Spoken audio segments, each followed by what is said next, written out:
चौहान की कहानी को बहुत नजदीक से देखता रहा हूं।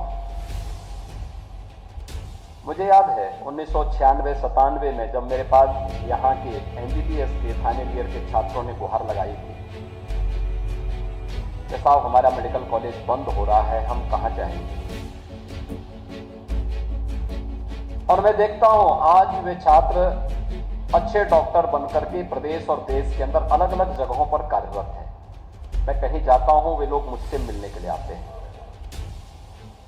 मुझे याद है जब मैं 98 में पहली बार गोरखपुर से सांसद बना था, तो हम लोगों ने इस लड़ाई को प्रारंभ किया, इसको लेकर एक अभियान चलाया, राज्य शासन से लेकर के केंद्र शासन तक। एक समय था जब संसाधनों का अभाव था, यहां की डिग्री की मान्यता खतरे में थी और ब्याड़ी मेडिकल कॉलेज का ये सीजन 2 पूर्वी उत्तर प्रदेश के लोगों के लिए एक अभिशाप बनकर के आता था। आज मैं यहां पे इंसेफ्लाइटिस वार्ड को देख रहा था, कितना नीट एंड क्लीन था। आज मैं यहां देख रहा था, सुविधाएं देख रहा था, मैं मरीज और मरीज के परिजन के चेहरे को देख रहा था। मैं मुझे बणवाड़ में भी जाने का अवसर प्राप्त हुआ और मैं देख रहा था। मुझे याद है जब मैं इस मेडिकल कॉलेज में पहली बार आया था देखने के लिए, मुझे यहीं से एक छात्र ने फोन करके अवगत कराया था कि बड़ी मात्रा में पेशेंट भर्ती हैं, कोई सुविधा नहीं है। उस समय पुरानी बिल्डिंग के तीसरे फ्लोर में, थर्ड फ्लोर में इंसेफ्लाइटिस का वार्ड था और मैं वहां अचानक आया। वहां मैंने देखा कितनी दुर्व्यवस्था थी। एक बेड में 4-4 पेशेंट,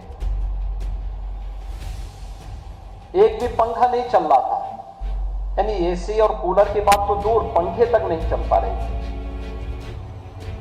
और पेशेंट के साथ में उनके अटेंडेंट की भीड़ पूरे वार्ड में भरा हुआ, पूरा वार्ड भरा हुआ था। भयंकर गर्मी, भयंकर बदबू।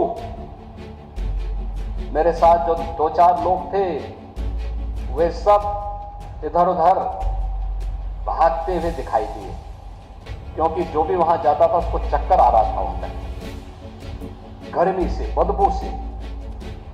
और जब मैं उस वार्ड में थोड़े और आगे बढ़ा तो मैंने देखा कि पानी फर्श में बिखरा हुआ था। मैंने कहा पानी क्यों बिखरा हुआ फर्श पे?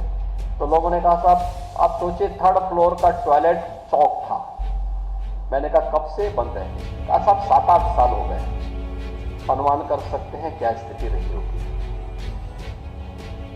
और आज हम तुलना करते हैं उस समय की स्थिति से। आप पुरानी पिक्चर देखते होंगे, कभी वो पिक्चर आपको देखना चाहिए।